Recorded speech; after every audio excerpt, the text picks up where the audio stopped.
देखिए, आज का मुख्य मुद्दा इस प्रेस कॉन्फ्रेंस का है जो कोर्ट परिसर में अभी एक दानापुर में एक घटना घटी थी, उसके संबंध में अपडेट देना है आप लोग को। और कोर्ट परिसर और कोर्ट कैंपस की सुरक्षा के संबंध में जो मुख्यालय स्तर पर कार्रवाई की जा रही है उसके बारे में आप लोग के माध्यम से जानकारी देना चाहेंगे। सबसे पहले तो ये घटना घटी है दानापुर में, दिनांक 15 तारीख को घटना घटी थी, जिसमें आप लोग को पता है कि अभिषेक सिंह उस छोटे सरकार को गोली मारकर उनकी हत्या कर दी गई। लेकिन घटना स्थल से पुलिस ने और स्थानीय लोगों के सहयोग से 2 लोगों को पकड़ा गया, जिनका नाम है तहसील जमाल उर्फ एड्डी और समरजीत कुमार। ये दोनों मुजफ्फरपुर के रहने वाले थे।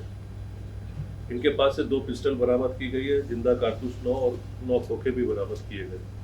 जो मृतक थे वो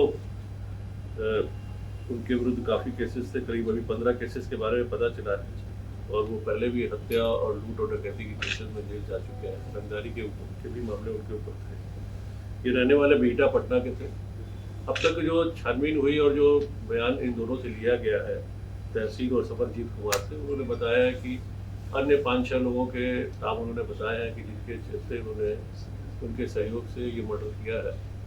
उन पर हम लोग और अभी एविडेंस कलेक्ट कर रहे हैं, लेकिन अब तक ये पुष्टि हुई है कि ये मामला जेल में वर्चस्व की लड़ाई से जुड़ा हुआ है। जेल के अंदर कुछ क्रिमिनल थे, वहाँ पे इन लोग का आपस में कुछ झंझट हुआ है, ये बात अभी सामने आई है, और उसके चलते ये मर्डर हुआ है।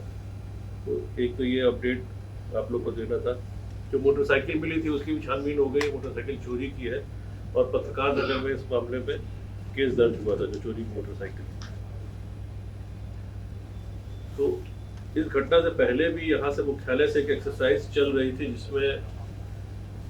इसमें माननीय उच्च न्यायालय के निर्देश में और मुख्यालय स्तर से कार्रवाई ये की जा रही थी कि जितने भी हमारे कोर्ट्स हैं, पहले डिस्ट्रिक्ट जिनमें जिलों में हमारे पास 40 कोर्ट हैं जो जिला स्तर के हैं।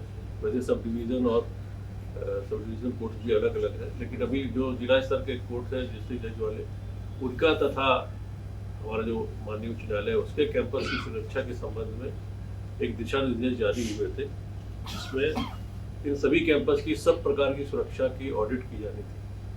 तो 39 कोर्ट कैंपसेस का ऑडिट हो चुका है।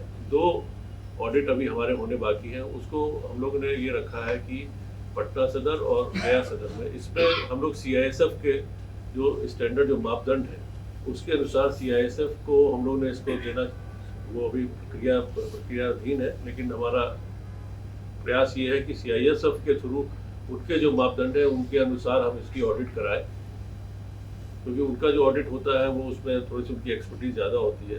तो बाकी कोर्ट्स में भी उसको हम लागू करेंगे, लेकिन पहले जो हमारे 39 कोर्ट्स है उसको जिला स्तर पर जो कमेटी है, जिला स्तर पर एक सुरक्षा कमेटी होती है, जिसमें अध्यक्ष हमारे डिस्ट्रिक्ट जज साहब रहते हैं, जिला पदाधिकारी, जिले के पुलिस अधीक्षक, वहाँ के CGM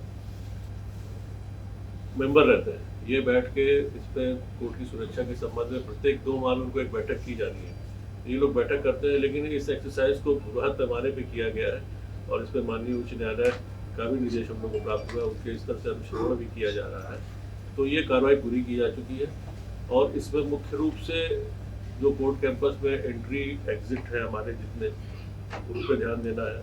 CCTV कहाँ लगाने हैं कोर्ट के बाहर, कैंपस के बाहर, उस पर ध्यान देना है। जो लोग एंट्री कर रहे हैं उनके बैगेज स्कैनर की, एक्सरे की, ये पूरी व्यवस्था उसमें लागू की जानी है। इसके अलावा कोर्ट के अंदर जो आम लोग रहते हैं उनके परिचालन पर भी नियंत्रण रखना है। बैरियर्स होते हैं उनको लगाया जाना है। ऊबर्स होते हैं जो गाड़ियों को रोकते हैं। इसके अलावा HHMD और DFMD किस कोर्ट में कितने दिए जाएंगे, प्लस सबसे इम्पोर्टेंट है कि कितने हमारे वहाँ पर पुलिसकर्मी रहेंगे। यदि कहाँ पर पुलिसकर्मियों की कमी है तो उसको भी हम लोग उसको बढ़ाएंगे। बाउंड्री वॉल यदि कोर्ट कैंपस की नहीं है तो बाउंड्री वॉल भी उसमें कराई जाएगी। इसमें मॉक ड्रिल का भी प्रावधान किया गया है। तो ये जो 39 हमारे कोर्ट है उसमें उसकी ऑडिट तैयार हो चुकी है। 2 कोर्ट का जैसे मैंने कहा कि CISF के थ्रू हम लोग कराएंगे। इस पूरे ऑडिट में करीब 80 हम लोगों ने पैरामीटर्स रखे हैं। उस 80 पैरामीटर्स पे कमेटी ने बैठ कर अपनी अभी रिपोर्ट तैयार की है, और जैसे ये 2 बाकी कोर्ट भी हो जाएगी तो ये कंप्लीट हो जाएगी। तो कोर्ट की सुरक्षा के लिए हम लोग सतत रूप से तैयार है और प्रयत्नशील है कि इस तरह की घटनाएं ना घटें। पिछले 10 सालों के आंकड़ों के हिसाब से कुल 10 इंसिडेंट ऐसे हुए हैं जिसमें कोर्ट कैंपस में हत्या हुई, जिसमें चाहे कैदी की हो या हमारे पुलिस जवान भी मारे गए। तो उन सभी केसेस में कार्रवाई हुई और इस केस में भी कार्रवाई की जाएगी। यही आपको अपडेट देना है।